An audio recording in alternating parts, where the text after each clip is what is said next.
예, 안녕하십니까. 임종욱 부동산 연구소의 임종욱입니다. 자, 최근 한국은행 기준금리가 동결됨에 따라서 부동산 시장도 바닥을 찍었나 라는 얘기들이 나오고 있습니다. 그래서 금리 변동이 부동산 시장에 미치는 영향에 대해서 오늘은 좀 말씀을 드려보도록 하겠습니다.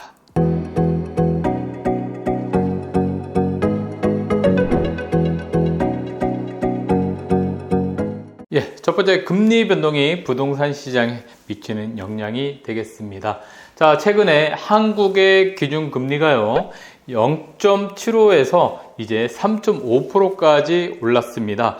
자, 지난 시간 동안 저금리를 계속 지속되고 있다가 2021년 8월을 기점으로 해서 계속 기준금리가 인상되고 있는 건데요. 자, 이렇게 한국의 기준금리가 인상되는 가장 큰 이유는 바로 미국의 기준금리 인상 때문이 되겠습니다. 자, 미국은 지금 현재 우리나라보다 뒤늦게 2022년 3월에 금리 인상이 시작돼서 지금 현재 5%까지 인상된 상황이 되겠습니다. 그래서 우리나라보다 훨씬 더 짧은 기간 동안에 많은 금리가 인상되었기 때문에 미국에 따른 영향이 전 세계적으로 미치고 있다, 이렇게 보시면 되겠죠. 자, 그렇다면 미국이 이렇게 기준금리를 인상한 이유가 무엇일까? 바로 미국의 소비자 물가지수가 계속 상승하고 있었기 때문에 그렇습니다. 자, 지난 22년 3월 소비자 물가지수가 대략 8%까지 인상되고 있는데 전년 동월 대비 계속 인상되고 있었습니다. 그래서 과거에는 우리가 저금리에 살고 있을 때 물가 인상이 거의 2% 미만에서 진행되고 있다가 우크라이나 러시아 전쟁이라든가 코로나라든가 여러 가지 그런 변수로 인해서 물가가 계속 인상되다 보니까 미국도 금리를 인상하게 되는 결과가 펼쳐졌다라는 것이 되겠습니다. 자, 그래서 우리나라도 역시나 어쩔 수 없이 인상을 하다 보니까 이렇게 3.5%. 하지만 미국이 지금 우리나라보다 오히려 1.5% 더 높은 그런 상황이 되겠습니다. 자, 그런 거 보면 예전에 과거에는 미국이 우리나라보다 금리가 높았을 때 우리가 달러에 대한 부족으로 인해서 많은 영향이 미쳤지만 최근에는 그래도 우리나라의 어떤 체력이 상당히 좀 올라오지 않았을까라는 생각이 들어갑니다. 자, 그런데 이렇게 금리가 인상됨에 따라서 부동산 거래도 급감을 했었고요. 부동산 가격도 계속적으로 하락을 했었습니다. 자, 지금 보시는 편은요, 2012년부터 시작해가지고 전국의 아파트 매매 거래량을 보여주는 것인데, 자, 지금 보시는 것처럼 2014년도를 기점으로 상승을 계속 했었습니다. 거래량이 계속 상승하다가 이제 다소 좀 완만한 기운으로 진행되고 있다가 2019년도에 비로소 엄청난 거래량을 보이면서 아파트가 전국적으로 상승을 했었습니다. 그러다가 우리가 이제 2020년에 기점을 찍고 거래량은 계속 하락하고 있는데, 자, 과거에는 거래량이 늘면 부동산 가격이 상승하고 거래량이 줄면 가격이 하락한다라는 공식이 있었지만 사실 그거는 100% 맞지는 않습니다. 저희가 이제 설명을 드릴 거고요. 자, 지금 보시는 것처럼 2020년도에 부동산 거래량이, 아파트 거래량이 정점을 찍고 계속적으로 감소하고 있습니다. 2020년도까지 계속적으로 감소하고 있는 것을 보실 수가 있는 거고요. 자, 지금 말씀드린 2020년부터 2021년도까지 거래량은 계속 감소하고 있었지만 지금 전국의 아파트 실거래 지수를 보신다라고 하면 계속적으로 상승하고 있었던 것이죠. 자, 이거는 부동산 정책의 어떤 결과물이지 않을까라고 생각이 드는데, 자, 지난 정부에서 부동산 가격이 계속 인상됨에 따라서 여러 가지 대책안들이 나왔었습니다. 그 대책안 중에서는 이제 규제 정책이 많이 섞여 있었는데요. 자, 그러다 보니까 양도소득세 중과라든가 여러 가지 취득세 중과, 종부세 중과 등 여러 가지 투기 수요에 대한 근절을 나타내는 여러 가지 정책이 나왔었습니다. 자, 그러다 보니까 양도소득세 중과는요, 결론적으로 물건 공급을 감소시키는 역할을 했었고요. 거래량은 많지 않았지만 가격은 계속 상승하는 모습을 볼 수가 있었던 것이죠. 사실 어떻게 보면 다주택자들이 이미 많은 거래를 함으로써 가격은 계속 상승됐었는데 마지막에 무주택자들이 많이 사면서 오히려 더 가격이 많이 상승하고요. 또 코로나로 인해서 풀렸던 많은 풍부한 유동 자금들이 부동산으로 들어오면서 거래량은 많지 않았지만 가격은 굉장히 많이 상승을 하는 모습을 볼 수 있었습니다.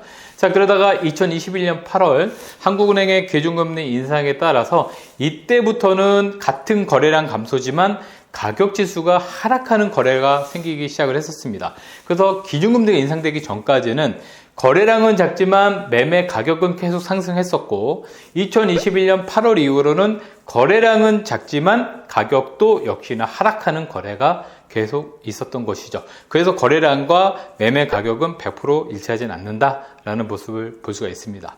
자, 지금 보시는 거는 한국은행의 기준금리 인상입니다. 자, 그래서 보시면 1999년부터 5%를 책정하던 기준금리가 좀 떨어졌다가 2008년도 다시 5%를 찍었다가 그리고 또 하락했다가 지금은 3.5%를 찍고 있습니다. 자, 그렇기 때문에 과거 2008년도에도 금리는 높았다. 이런 주장이 많이 나오죠. 그래서 2008년도에는 금리도 높았지만 가격은 떨어지지 않았다. 근데 지금은 금리가 그때보다 낮은데도 불구하고 가격 떨어진 건 이해가 안 간다. 이렇게 볼 수가 있습니다. 그래서 금리와 부동산, 특히 아파트 가격과의 어떤 관계성이 있는지 좀 전에 거래량과는 관계가 없다라고 말씀을 드렸고요. 자, 그래서 금리와 이 아파트 가격의 이 기준이 보는 것처럼 지금 가계 신용대출이 2006년도만 하더라도요, 가계 신용대출이 500조였습니다. 500조였었지만 지금 현재는 1900조.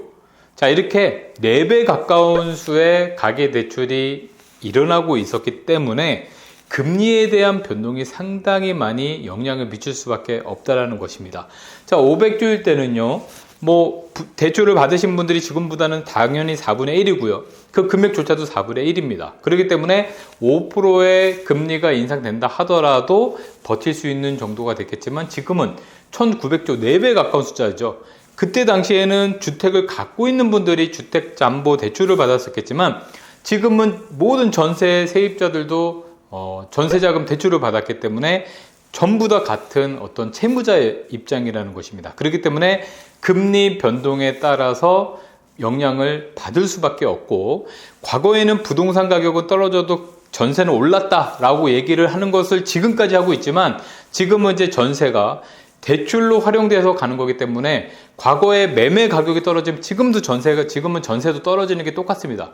마찬가지로 금리가 낮아지면 전세도 회복이 되고 매매가도 회복이 될 수 있습니다. 그래서 과거에는 전세와 매매가가 반대로 움직였다라고 하면 지금은 동조현상이 일어난다. 이렇게 말씀을 드려야 맞는 이론이 형성이 된다. 이렇게 보시면 되겠습니다. 자, 그래서 2020년도부터 계속 거래량은 하락하고 있었고, 그리고 기준금리는 2021년 8월부터 인상이 되고 있었다. 그런데 불구하고 마찬가지로 거래량은 계속 감소하고 있었지만 매매 가격은 계속 올랐다. 이게 좀 전에 말씀드렸던 내용입니다. 마찬가지로 이제 최근 들어서 거래량이 회복하고 있고 매수 심리가 조금씩 나아지고 있고 이제 더 이상 가격 하락은 더디고 있고, 이런 것들이 결론적으로 지금 한국은행도 우리가 1월부터 기준금리가 동결되고 있습니다. 그렇기 때문에 기존에 계속 오르던 금리가 이젠 동결되거나 또는 하락할 수 있다는 기대감, 이런 것들이 부동산 시장에 영향을 미치고 있다는 것이 되겠죠. 자, 미국도 역시나 자이언트 스텝을 밟아서 0.75%까지 계속 오르고 있다가 지금은 이제 베이비 스텝으로 0.25, 거기다가 동결 또는 하락 얘기도 종종 나오고 있습니다. 그렇기 때문에 금리 인상에 따른 부동산, 과거에는 영향이 많지 않았지만 최근 들어서는 이런 가계대출 영향이 크기 때문에 영향을 미친다. 그래서 금리가 다소 완만하게 상승하거나 또는 동결 하락 시에는 부동산도 회복될 수 있는 가능성이 크다. 이렇게 보실 수가 있을 것입니다. 그래서 역시나 미국 소비자 물가 지수도 과거 금리가 한참 오르던 시절인 8%, 9%에서 지금은 5%까지 인하됐기 때문에 미국도 금리가 이제는 다소 완화될 가능성이 커지다라는 부분인 거고요. 자, 이렇게 미국도 급격한 금리 인상에 대한 부작용을 계속 시달리고 있습니다. 자, 얼마 전에 실리콘밸리뱅크라고 해서 SVB 많이 들어보셨을 것입니다. 자, 이 은행도 급격한 금리 인상의 어떤 피해자, 라고 보실 수 있겠죠. 예금을 전부 다 국채에다가 투자해 놨었는데 이제 금리 인상에 따라서 손실을 봤었던, 국채 손실을 봤었던 이런 사례였다. 물론 미국에서도 이제 이런 파산되는 은행들을 보호하기 위해서 여러 가지 정책을 내놓으면서 그나마 큰 불은 좀 많이 꺼졌다라고 보실 수 있겠고요. 자, 코스피도 코로나 이전에는 상당히 이전과 이후에 상당히 많은 높은 상승을 보였다가 하락을 했었지만 다시 조금씩 오르는 모습을 보실 수가 있습니다. 마찬가지로 지금 부동산 실거래 지수에 있어서도 계속 하락을 하고 있다가 최근 몇 달, 한두 달 정도 거래량이 살아나면서 가격도 조금씩 이렇게 올라가는 모습을 볼 수가 있습니다. 자, 이렇게 금리가 최근 들어서 동결 내지는 하락에 대한 약간 기대감도 생기면서 부동산 시장도 이젠 바닥을 찍었지 않았냐라는 얘기들이 나오고 있습니다. 자, 그렇기 때문에 여러분들의 자산을 지키기 위해서는 여러분들의 생각을 잘 하실 필요성이 있습니다.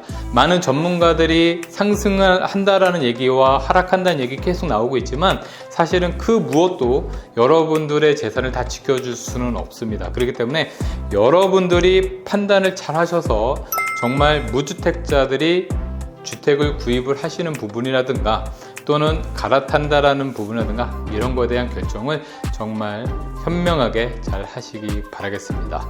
자, 지금까지 임종욱 부동산TV의 임종욱이고요.